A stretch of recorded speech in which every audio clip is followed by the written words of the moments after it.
What's up, Comic Book Nation? Welcome. Guys, I'm so excited right now. I'm Brandon Davis. I'm with the director and the cast of Bloodshot. You know the Valiant comic series. You will soon know the movie. It comes out on March 13th. I've seen it. It's got my seal of approval. I thought it was so much fun to watch this movie. And of course, we have to start with Bloodshot himself. This man plays a character who is manipulated by technology. He's a superhero with a super heroic tech upgrade. It's like nothing you've ever seen before. If you've seen the comic, you're familiar with it. If you haven't, it's going to be okay because it's a movie for everybody. I really can say that, and I can mean it. Thanks. So let me ask you that. Let me start there.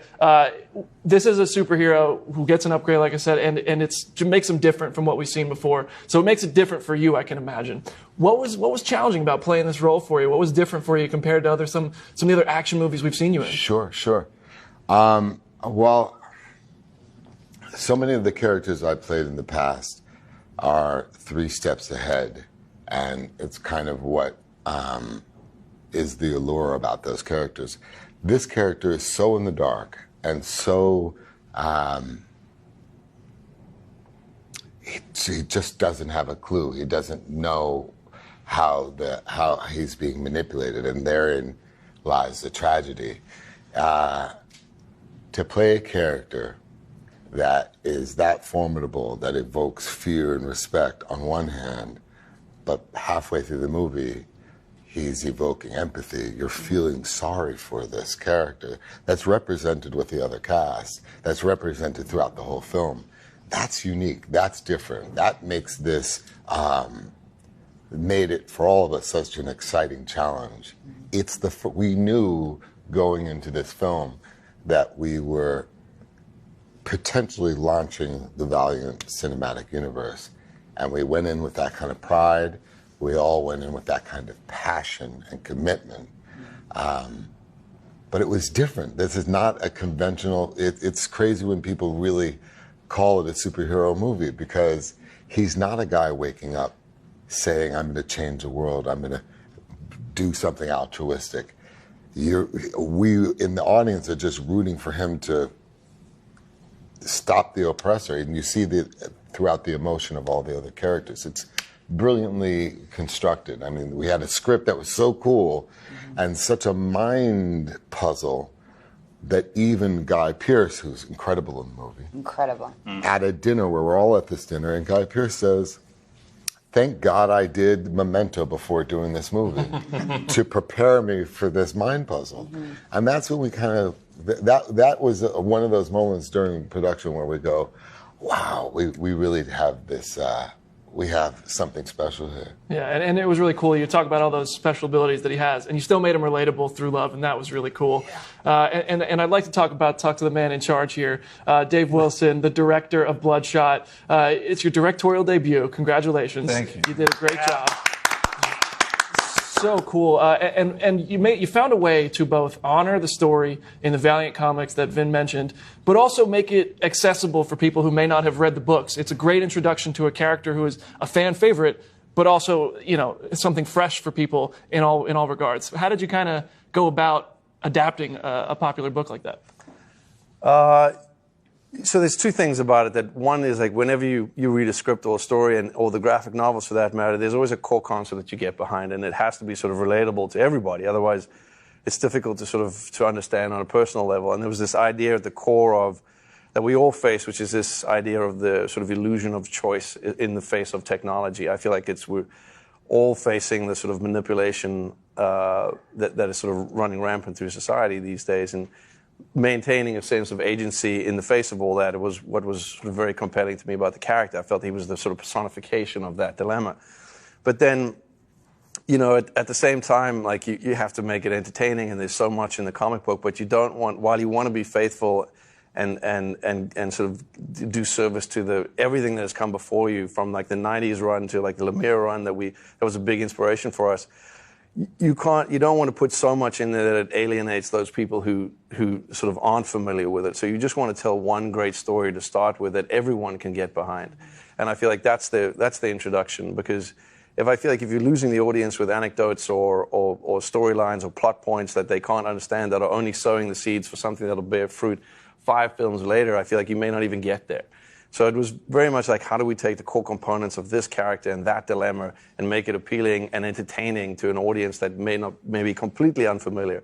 But at the same, I was always saying to myself, I'm sitting I've been going to Comic-Con like San Diego for like 20 years, or 15, sorry. And I always thought I wanted to be able to say to any fan that they could watch the movie and go back to their friends and be proud of the film that they have been of the universe that they've been a part of for so long, rather than like it's an okay film but it's done an immense amount of fan service. It was just about making a great film that they could all get behind, fan or otherwise. It was a great balance. And Thank you. One of the cool things, I mean, we see in the supporting cast, we see Chainsaw, which is a group we're familiar with from the books. They're a bit remixed for the film here. And a lot of these former soldiers have enhancements. They're almost invincible themselves. It's really cool to see. And among them is KT, who is played by the lovely Eiza Gonzalez. And you did such a good job bringing this character to life in badass fashion.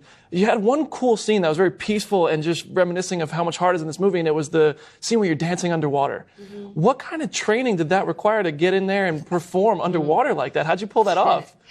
Well, it was tricky. I think that, that was obviously the physical side is always interesting for as an actress, because I had done action films before, but I'd never really done a deep dive in this level.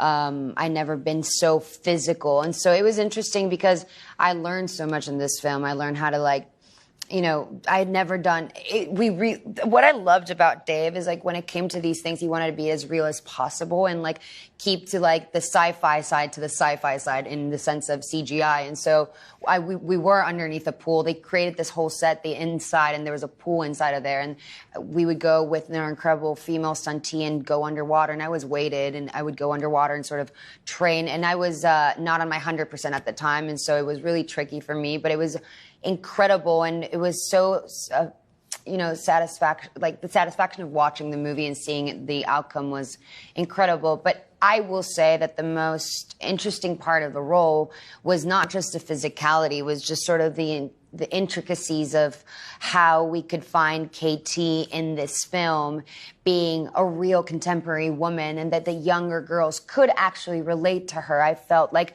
for so many years, it's been really hard to get narrative stories and films, and specifically in action, that women can see themselves on screen and not just be linear, like badass or the damsel in distress. This felt like both in one world, and also the complexity and the emotion of it, because we are honoring female soldiers with this role, we are, which is a massive amount of them. We did such a deep dive of female soldiers were a lot of Latinas, and so I felt compelled of giving back something that they felt like it was real and wasn't a little bit superficial. And I was so lucky to find this script and work with this incredible cast and Dave to give me this role and really be a 360. It's equally as badass and kick-ass, but also emotionally the heart of the movie, and it made it special. You wrote a lot of humanity to it. She's being very gracious. That pool scene was a pain in the ass. It was hard. It was very hard and time consuming. It was awesome. Because when you see that pool scene, and I'm looking in that pool, I was really in awe of watching what she was doing there, and it came from the dedication. This was one of those films where we were being so ambitious about taking a new take on action and the combat sequences that we started practicing before we ever shot, and there were injuries before we even started the first day of filming because of that kind of commitment. So in that scene where Ray is looking through the pool, I'm really looking at KT, at her, in awe, watching that kata play out, because I had never seen a kata inside a pool before. Mm-hmm. And the fact that she had worked that hard to be able to perform that was pretty amazing. You're not getting me to go in a pool with weights on. It's not happening. I'm not doing it. I'm sorry. You're brave. You'd be surprised. The hardest thing was to open your eyes underwater for 16 hours straight. You don't come up, there's just divers under there. And you're turning into a prune. It is unpleasant. Oh, yeah. I was more in awe of the fact that she can swim. I can't swim. That was impressive to me. You can do all those things. We did have a whole scene with you in the Le Mans. We just, He was in the back with a mermaid tail. I appreciate that. It's gonna be. We will fix this stereotype one day. We will fix it. Mr. Sam Heron, you play